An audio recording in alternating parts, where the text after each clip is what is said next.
If you currently have 3 unopened texts from close friends, a missed call from your mom that you've been ignoring since Tuesday, and a pervasive low-level guilt that you are fundamentally broken when it comes to maintaining relationships, take a deep breath. Congratulations! You are experiencing one of the most painfully misunderstood psychological phenomena of the digital age. And no, you aren't selfish, you aren't a narcissist, and you definitely don't hate the people you're ignoring. Picture this. Your phone buzzes. You look down and see a message from someone you genuinely love. You feel a quick burst of affection, followed immediately by a wave of inexplicable, paralyzing dread. You think, I can't answer this right now. I'll do it later when I have the energy. 3 weeks go by. The text is buried. The guilt is agonizing. You are convinced you are a terrible friend. Let's get one thing straight. You aren't a terrible friend. Your brain is simply buckling under an evolutionary mismatch,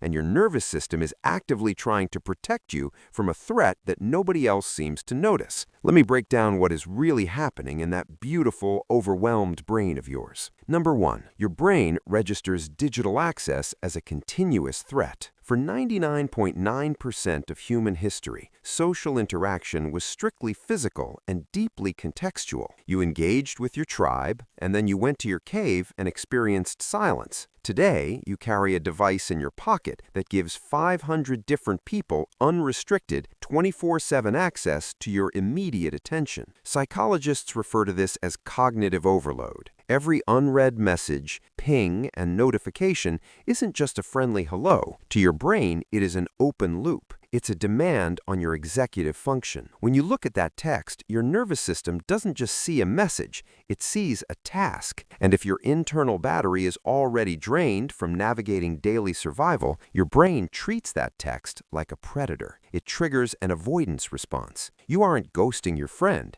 Your nervous system is enforcing a boundary that you didn't have the conscious energy to set. Number 2, you suffer from relationship permanence. Here is where the psychology gets wildly fascinating. For many people, especially those with traits of ADHD or high-functioning anxiety, there is a divergence in how the brain processes time and connection. When some people don't speak to a friend for a month, they feel the bond decaying. They need constant low-level interaction, memes, small talk, updates, to prove the relationship still exists. But you have highly developed relationship permanence. To you, the bond is securely locked in a mental vault. You could go 6 months without speaking to your best friend, and in your mind, the relationship hasn't degraded by a single percentage point. You don't need daily maintenance to know the love is real. So when people get upset that you haven't checked in, you are genuinely confused. Your brain is screaming, "Of course we're still best friends. I thought about you fondly on Tuesday while looking at a bird." Number 3, the perfectionism paralysis. People think bad texters don't care. The ironic, tragic truth is that you actually care too much. When someone you love sends you a message, you don't want to reply with a half-hearted, "haha, yeah." You want to give them a thoughtful, engaged, high-quality response. You want to give them your full presence. But right now, you only have 5% battery left. So your brain makes a fatal error. It decides to wait for the perfect time to reply. You put it off until the weekend. The weekend gets busy. Suddenly, so much time has passed that replying feels socially awkward, which breeds shame. This is known as all or nothing thinking, a classic cognitive distortion. Your desire to be a perfect friend is exactly what is causing you to look like an absent one. Number 4. You are a victim of Dunbar's number. In the 1990s, British anthropologist Robin Dunbar discovered that the human brain's neocortex is only large enough to maintain a maximum of about 150 stable social relationships, and within that, only about 5 to 15 are meant to be deep and active bonds. Modern society demands that you maintain connections with your childhood friends,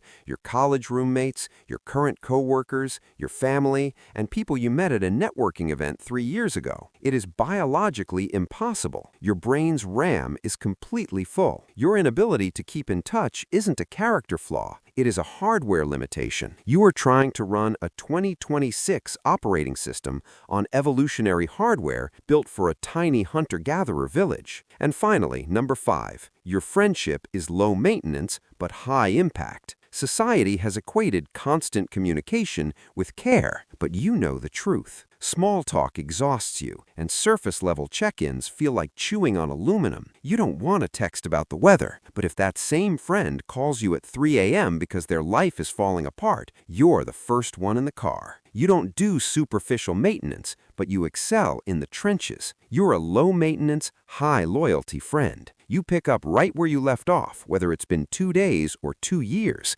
because your love isn't conditional on a daily text streak. So the next time you feel that crushing guilt looking at your unread messages, I want you to forgive yourself. You are not a cold, unfeeling person. You are a deeply loyal, easily overstimulated human being navigating a world that demands a level of artificial accessibility we were never meant to sustain. So, tell me, are you the friend with 47 unread messages, or are you the friend bravely waiting for a text back? Drop it in the comments. Let's find our people and, ironically, connect with them. If this resonated with you, send it to that friend you haven't texted in 3 weeks as an olive branch, and hit subscribe to click the video on screen right now. It dives into why you secretly love canceled plans, and I promise it will feel uncomfortably accurate. See you in the next one.